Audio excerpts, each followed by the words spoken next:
오늘은 프로테스탄티즘에 대해서 말씀을 드리면서 은혜를 나누도록 하겠습니다.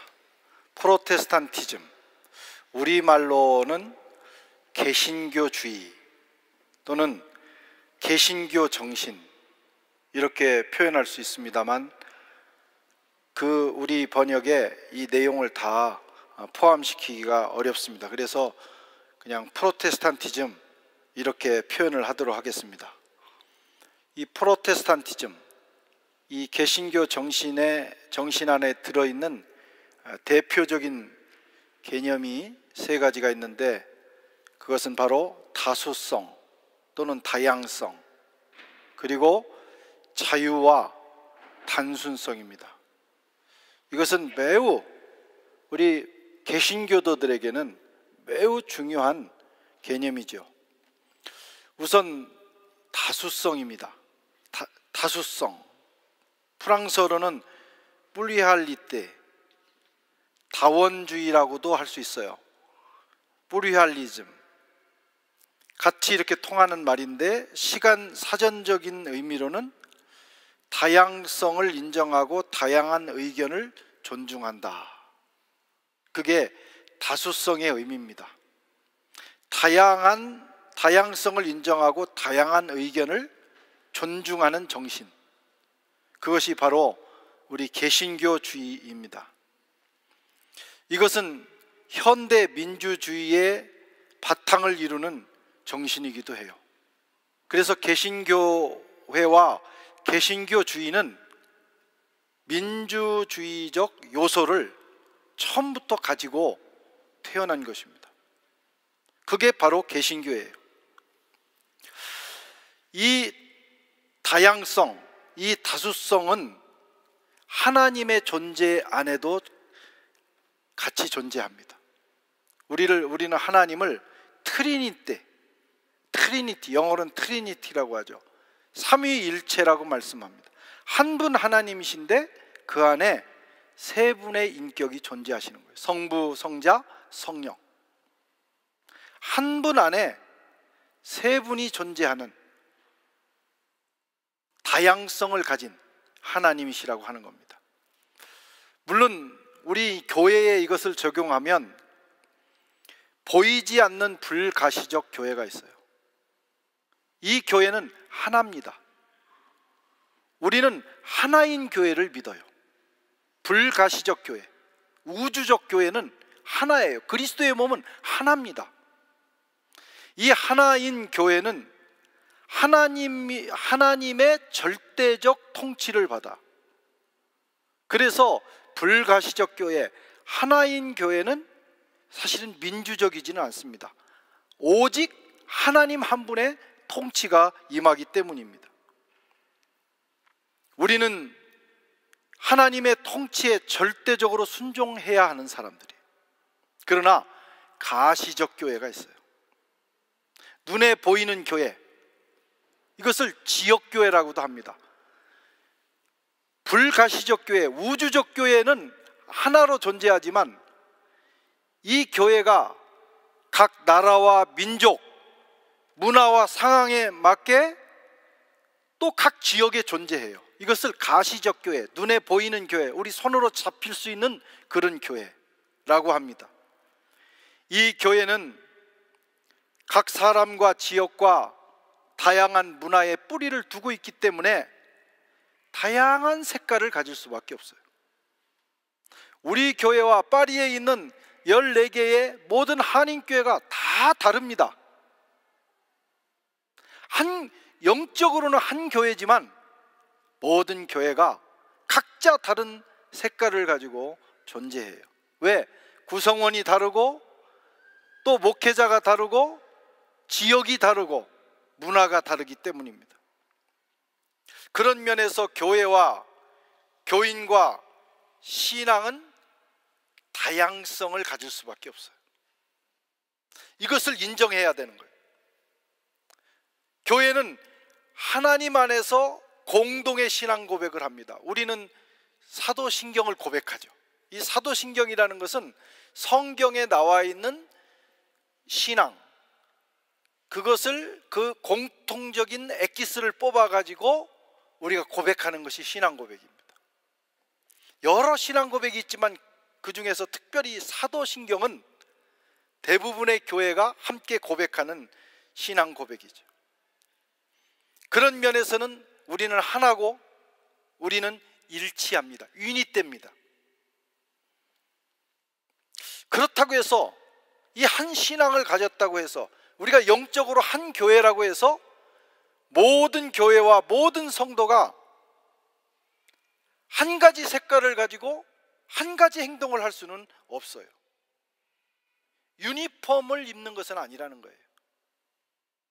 우리가 하나는 되지만 그렇다고 해서 유니폼이때 유니폼을 입듯이 일괄적인 생각과 일괄적인 옷을 입고 일괄적인 행동을 해서는 할 수는 없다는 것입니다.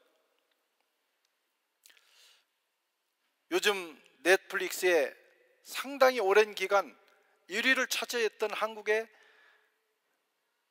드라마 중에 하나가 오징어 게임이라는 게 있어요.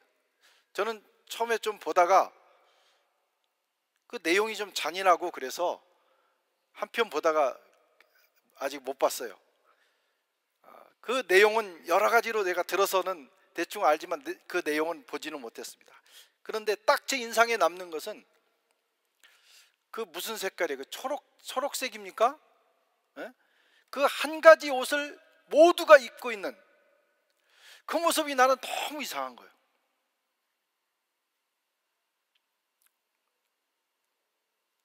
사실 우리가 옛날에 한국에서 한일 월드컵을 할 때도 우리가 다 빨간 옷을 입고 있을 때 그 안에서는 야, 우리가 뭐 대단한 것 같이 생각을 했을지 모르지만 우리 밖에서 있는 우리가 볼 때는 조금 이상했어요. 알록달록한 다양한 옷을 입고 있었으면 더 멋있었을 텐데 물론 일치된 모습은 있었지만 좀 이상했어요. 오징어 게임도 그런 인상을 제가 받았어요. 우리 한국 사람들은 이런 성향이 좀 있지 않나 하는 생각을 해요. 이단들과 사이비의 특징은 옷을 똑같이 입는다는 거예요. 행동을 똑같이 하게 하고 거기서 조금만 벗어나면 용납하지 않습니다. 생각도 같이 하도록 만드는 거예요. 그래서 한국에 이단 사이비가 많은 것 같아요. 그 사람들 갖는 모임을 보면 군대보다 더해. 정말 줄도 막 한 1cm도 틀어지지 않은 듯, 야, 어떻게 그렇게 줄을 맞출 수 있을까? 가로, 세로, 또 대각선으로 다 맞아요.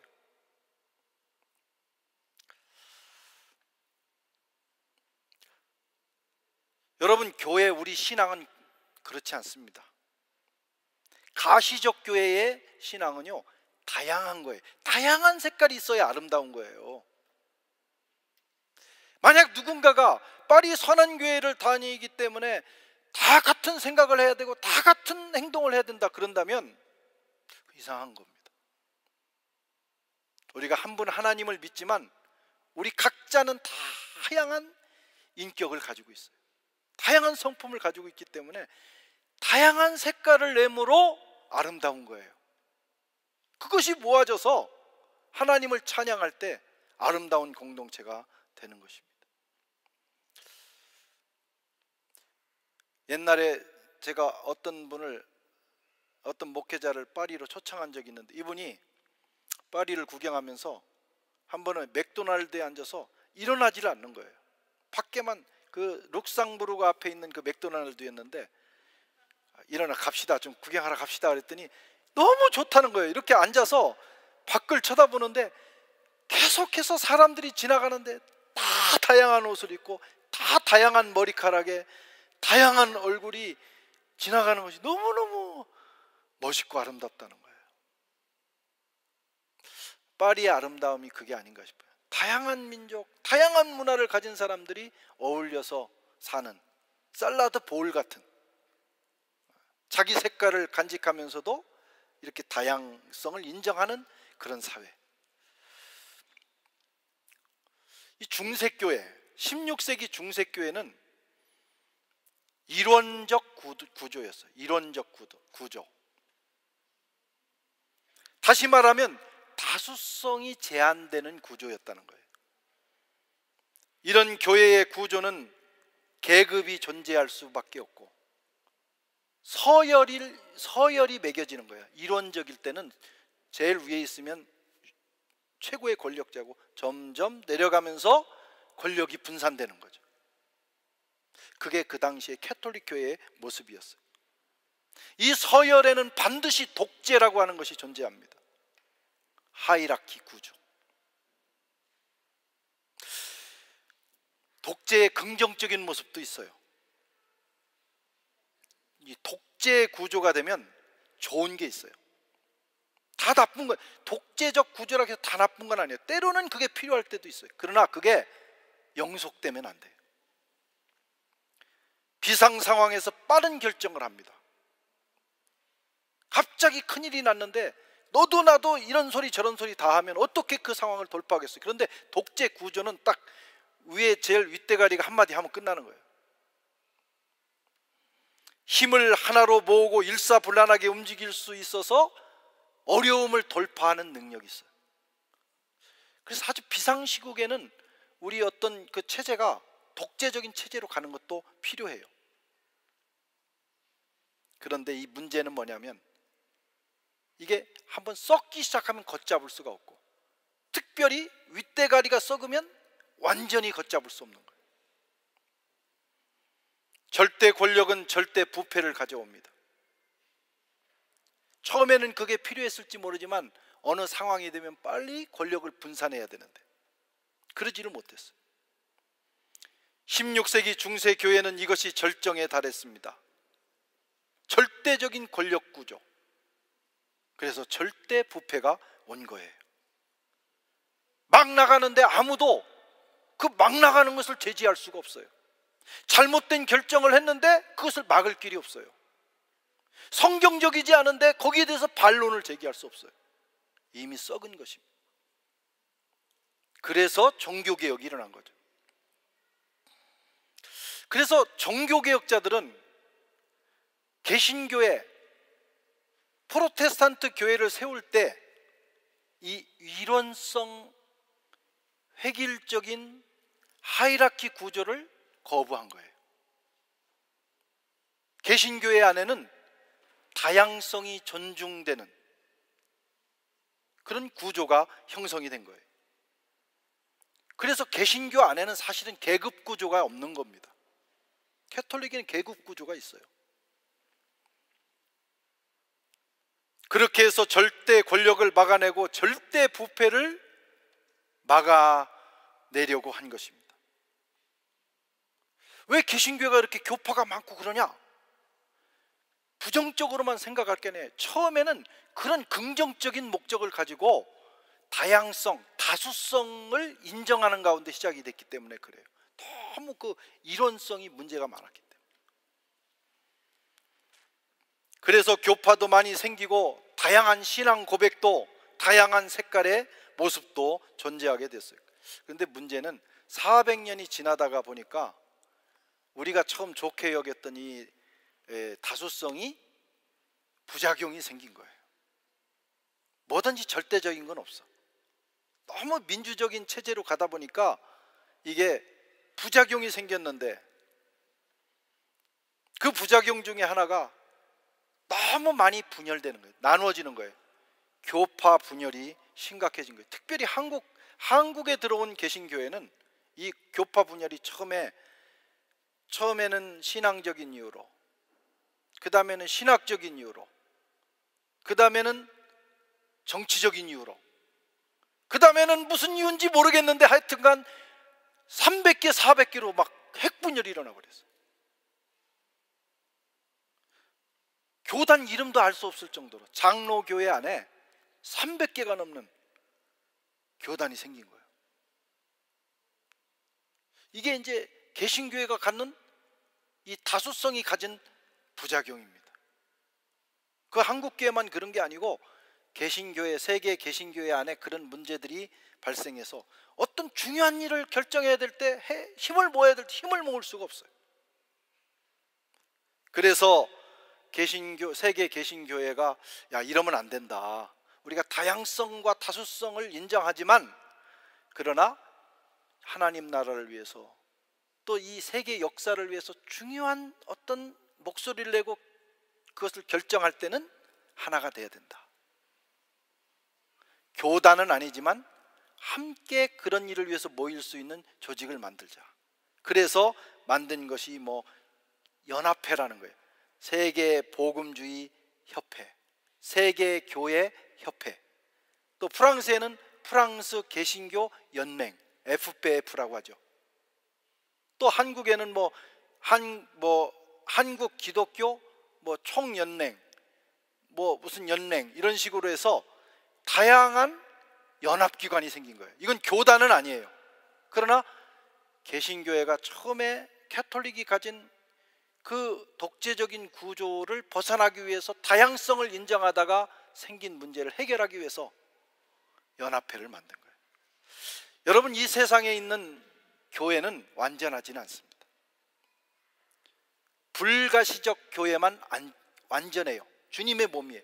이 가시적 교회 안에는 다양한 문제, 우리가 아무리 완벽한 구조를 만들었다 할지라도 그 안에는 이 지상에 존재하는 한, 그리고 우리 같은 다양한 사람들, 다양한 또 죄인들이 모여서 교회를 구성하는 한 문제는 존재할 수밖에 없다.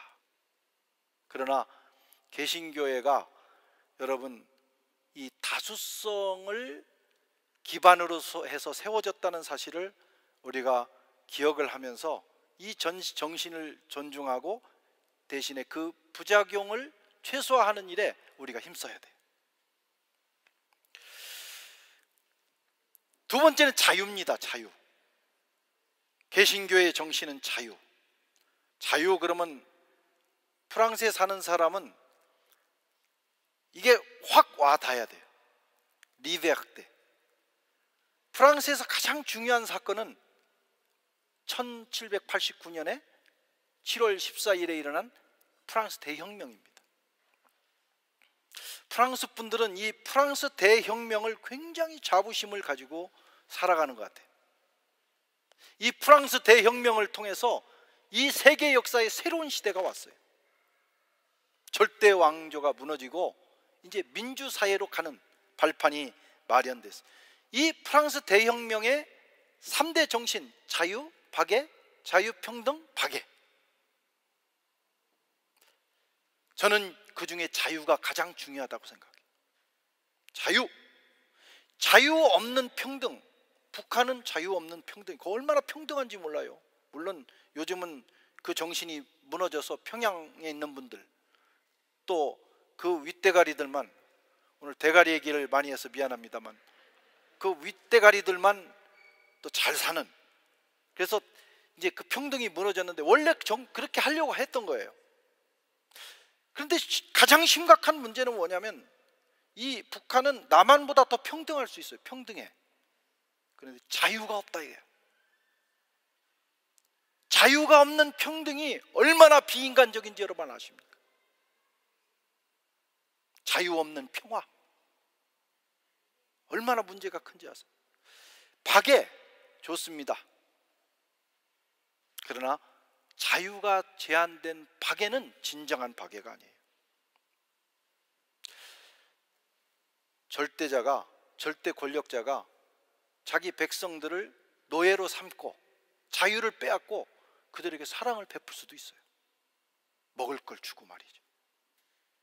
병도 고쳐주고. 그런데 자유가 없어. 자유가 제일 중요하죠. 프랑스인들은 그 자유를 얻기 위해서 왕의 목을 자르고 수많은 사람들이 피를 흘렸습니다.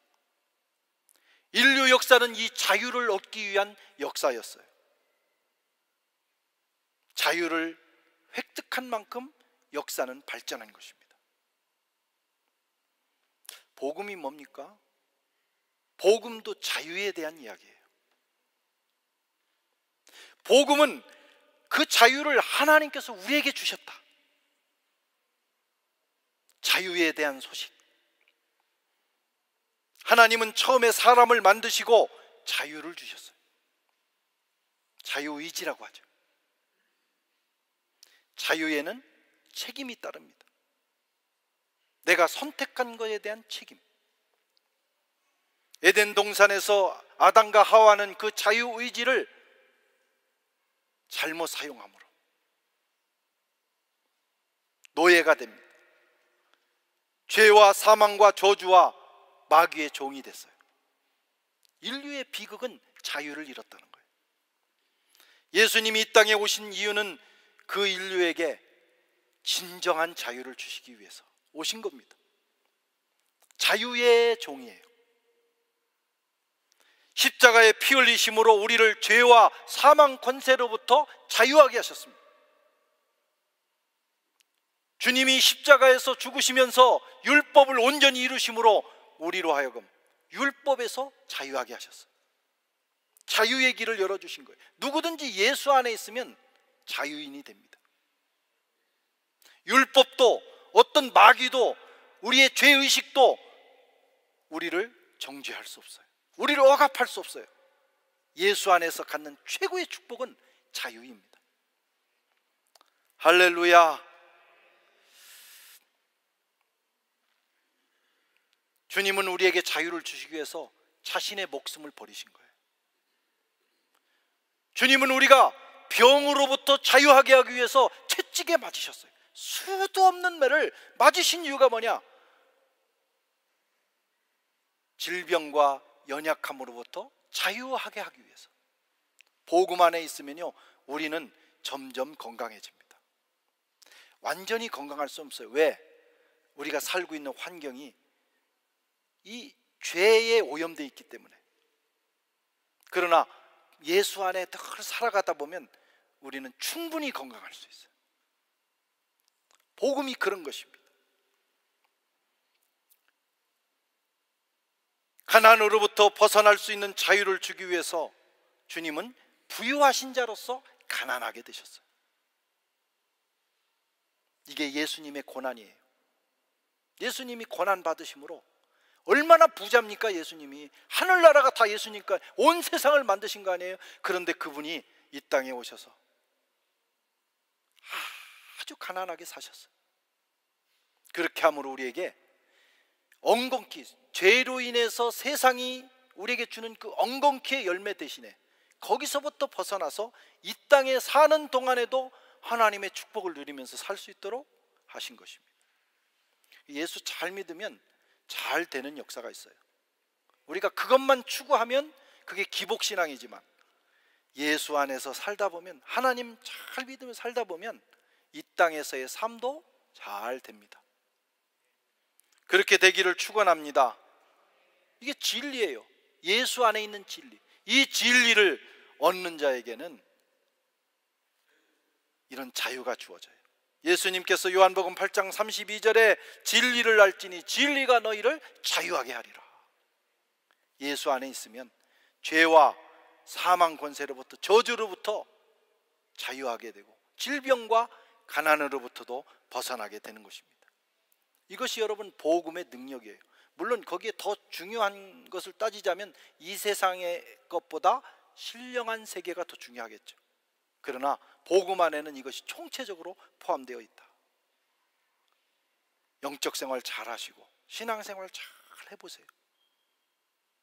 하나님 나라가 영생을 얻는 것은 당연한, 따는 당상이고 이 땅에 사는 동안에도 기적을 경험하게 됩니다. 이 종교개혁자들은 이런 자유에다가 한 가지 자유를 더 포함시켰어요. 그게 뭐냐면 신앙과 예배를 선택할 수 있는 자유. 그 당시에는 이 유럽 사회는 가톨릭 교회가 얘기하는 신앙, 그리고 그들이 허락하는 예배 외에는 선택할 길이 없었습니다. 문제는 교회가 바르게 서 있을 때는 괜찮아요. 그런데 성경을 벗어났어요. 하나님 말씀을 왜곡시키고 있어요. 그래서 어떤 사람들이 성경을 읽어보니까 틀렸다 이거야. 이런 예배는 복음적인 예배가 아니라 이거야. 지금 가르치는 이 가르침은 성경적이지 않다. 나는 성경적인 예배, 성경적인 가르침을 따르겠다 라고 결심하지만 그것은 곧 목이 달아나는 일이에요.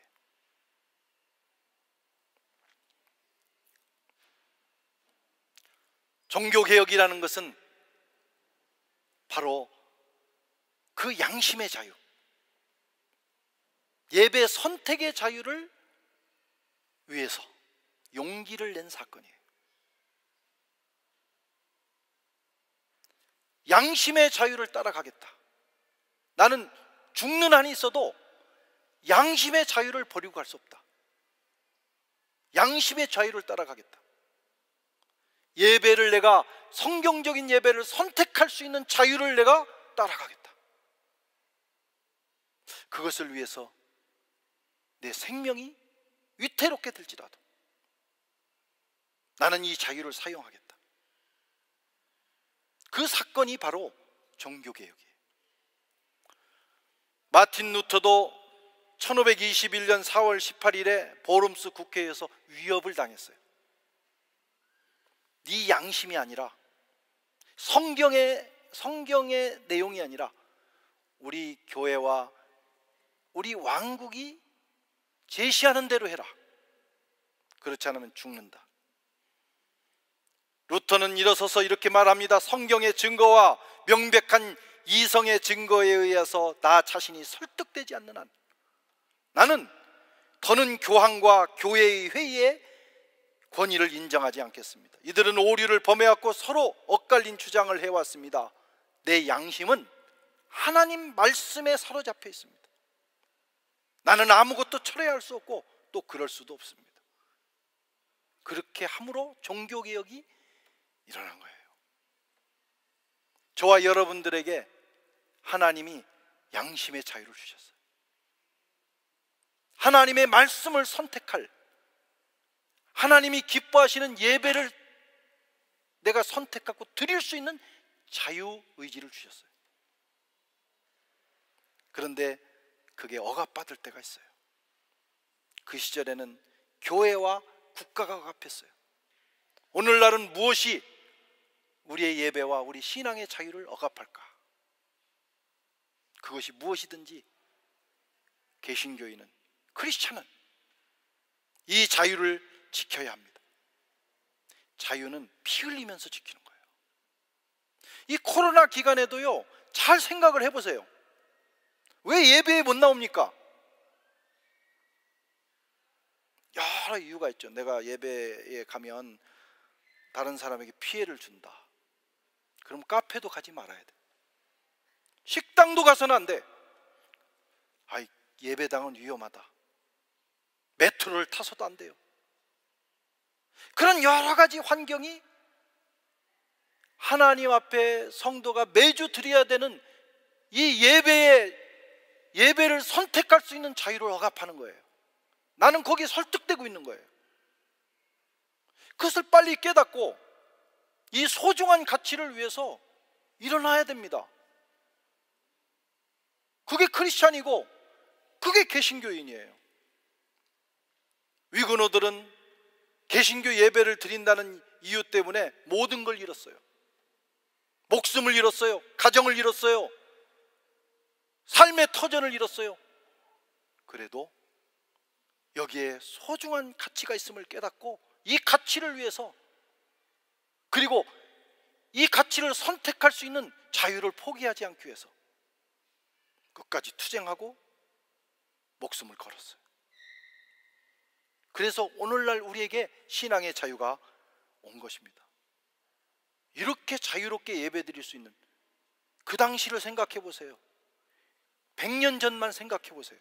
어떻게 이렇게 우리가 예배를 자유롭게 드릴 수 있었을까? 우리를 두렵게 하는 것이 무엇입니까? 그 두려움으로부터 자유하게 되기를 축원합니다. 물론 충분히 이해가 갈 만한 지금 이 시대의 이유는 있어요. 그러나 그게 영원한 건 아니에요. 조금 지나면 부끄러울 수도 있어요. 아유, 왜 그때 내가 그랬을까?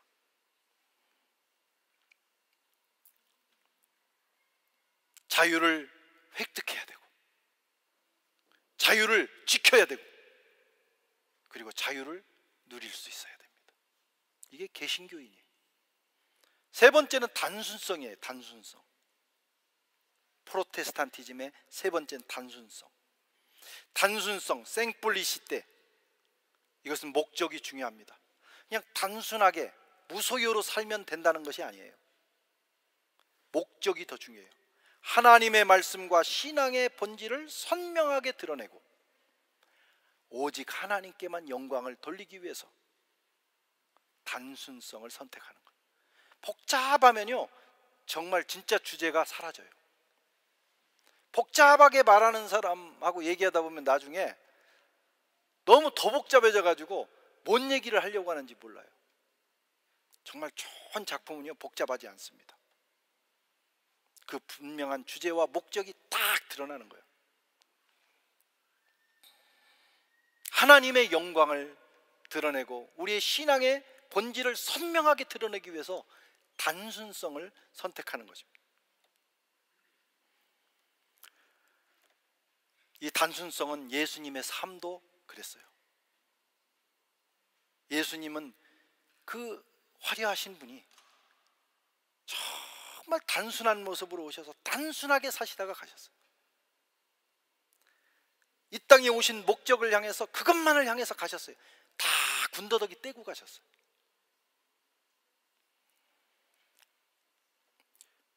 이 단순성에 대한 이 개신교 정신은 여러 분야에서 나타나는데 그 중에 하나가 목회자들의 복장이에요. 원래 이 캐톨릭 교회의 그 사제들의 복장은요, 굉장히 복잡합니다. 마치 그 유대 대제사장들이 입는 옷과 같이 다 그 절차가 있고 다 그런데 그때까지는 그게 필요했어요. 예수님 오시기 전까지. 근데 진정한 대제사장인 예수님이 오셔서 제사를 이루신 다음에는 우리 예수님처럼 입으면 됩니다. 복잡한 거 필요 없는 거예요. 그런데 이 중세교회는 그런 것들을 다시 반복하면서 거기에 덧입혀진 거예요. 그래서 너무 첫째는 복장이 복잡해.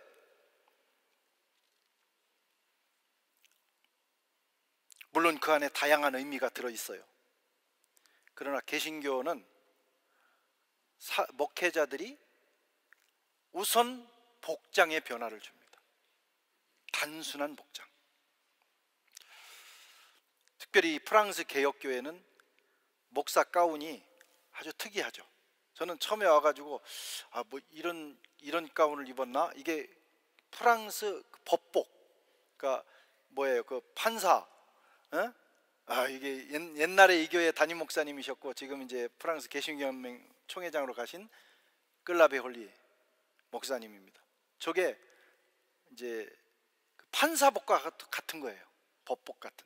얼마나 심플하면 검정색에 하얀 거 쫙 하나. 뭐 다양한 색깔에 다양한 의미를 두지 않습니다. 딱 이렇게 입었어요. 우리도 그 목사 가운이 있어요. 근데 저는 거의 입질 않습니다. 이 특별한 성례를 할 때 외에는 저것조차도 입지 않고 그냥 평상복으로 입는 것이 더 좋다는 생각을 해요. 저는 개인적으로. 그런데 이제 특별한 절기 때는 저도 가끔 입습니다만 중요한 것은 뭘 입었느냐, 어떤 색깔을 넣느냐가 아니라 이것을 상징적으로 단순화시키면서 가는 것이 좋다. 예수님은 하늘 왕이십니까? 얼마나 화려한 옷을 입으셨겠어요. 근데 이 땅에 오셔서 그 모든 화려함을 버리시고 단순한 삶을 사셨습니다. 주님의 몸인 교회를 섬기는 사역자들도 그런 삶을 살아가는 거예요. 목회자 복장뿐만 아니라 교회 건축도 이 생각에 따라 이 개념에 따라 달라져요. 가톨릭 교회는 화려한 예배당을 짓습니다. 처음부터 그런 건 아니에요. 최소한 로마네스크 양식 때까지만 해도 그렇게 화려하지 않습니다. 그 로마식의 어떤 성벽에 안에 촛불을 켜고 굉장히 경건한 그런 모습을 드러냈지만 천년 이후에 종말론, 예수님이 곧 오실 것이라고 하는 그런 생각을 했는데 예수님이 안 오시니까 보통 천년째 되면 그렇게 예수님 재림 사상이 옵니다. 근데 한 세기가 지나면서 안 오시니까 그 생각이 좀 무너지면서 예수님이 오셔서 우리가 빨리 천국 들림 받는 게 아니고 아예 천국이 내려온다. 그래서 교회를 천국처럼 짓기 시작했어요. 그게 고딕 양식이에요. 고딕 양식부터는 굉장히 아름답고 화려합니다. 우리 노트르담드 파리 지금 다 불탔지만, 뒷부분 불탔지만 얼마나 아름답습니까? 바르셀로나에 가면 사그르다 파밀리아, 이야, 정말 인류 최고의 작품이에요. 저 안에 들어가면 더 멋있습니다. 안 가보신 분들은 꼭 한번 가보시기를 바라요. 물론 아름다운 예배당을 지어서 하나님 앞에 올려드리고 거기서 예배드리는 그 신앙과 헌신은 대단히, 그건 존중해야 돼요. 그걸 비난하는 게 아닙니다. 그분들 나름대로 어떤 신학과 생각을 가지고 그렇게 한 거예요. 인류의 유산이기도 합니다. 그러나 우리 개신교의 예배당은 그렇지 않아요. 왜냐하면 우리는 처음부터 생각이 다르기 때문이에요. 우리의 최후의 예배당은요, 천국이 이 땅에 와 있는 현장이 아니고 우리는 여기를 나그네처럼 살다가 어느 날 주님께서 마련하신 새하늘과 새 땅, 새 예루살렘에 들어가서 살게 될 것입니다. 여기는 잠시 가는 곳이에요. 그래서 이걸 성전이라고 사실은 하지 않고 그냥 예배당이에요. 성도들이 모여서 예배 드리는 것, 물론 이것도 소중합니다. 그러나 의미가 달라요. 그래서 화려하게 하지 않아요. 이게 이 프랑스 개신교 예배당의 전형이에요. 이보다 더 훨씬 심플한 예배당도 있어요. 그렇다고 해서 우리가 뭐 돈이 없어서, 우리가 능력이 없어서 이렇게 예배당을 짓는 게 아닙니다. 이 안에는 신학이 들어있는 거예요. 예수님의 심플한 삶같이 우리도 이 땅에서 심플한 신앙생활 하다가 하나님 앞에 가는 것입니다. 아멘. 여기는 나그네일 뿐이다. 나그네의 여정에 화려한 게 필요 없는 거예요. 이 예배당이 지어질 때 오스만이라고 하는 분이 이 파리를 전부 설계를 했는데, 그분이 루터교 교인입니다. 개신교인이죠. 이 개혁교인은 아니지만 루터교 교인으로서 파리를 설계하면서 이 예배당도 설계를 해요. 이 예배당이 굉장히 중요한 예배당이에요.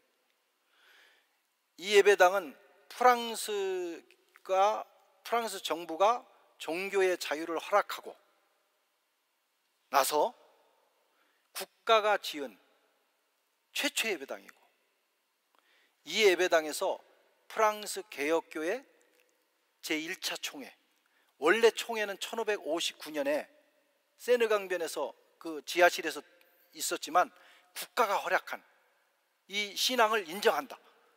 종교의 자유를 얻고 난 다음에 1회 총회를 여기서 해요. 여러분들이 그 역사적인 이스토릭한 현장에 있는 거예요. 근데 원래 이것을 지을 때는요, 저 밖으로 나가서 여러분 나가서 딱 보시면 이 밑에 마들렌 성당이 있고 저 위에 성 어거스틴 성당이 있어요. 근데 이 예배당을 처음에 어디에 지으려고 건축 계획을 했냐면, 성 어거스틴 성당에서 쭉 내려다보면 우측에 모노프리가 있어요. 모노프리. 그 자리에 원래 설계를 했답니다. 그런데 그래도 캐톨릭 국가이기 때문에 여기 귀족들과 왕족들이 저 교회 앞에 개신교도 교회가 있는 것을 원치 않았어요. 그래서 이쪽으로 옮기고, 여기는 안 보이잖아요. 그만큼 서러움을 당한 거죠. 그리고 교회를 짓되 교회처럼 짓지 마라. 밖에서 보면 그냥 건물 속에 갇혀져 있는 십자가도 조그맣게 이렇게 해놓고, 그건 이제 강요에 의해서 그렇게 된 거예요. 근데 이 안에는 우리가 화려하게 할 수 있잖아요. 그런데 그렇지 않은 거예요. 이 개신교회는 처음부터 화려함을 포기했어요.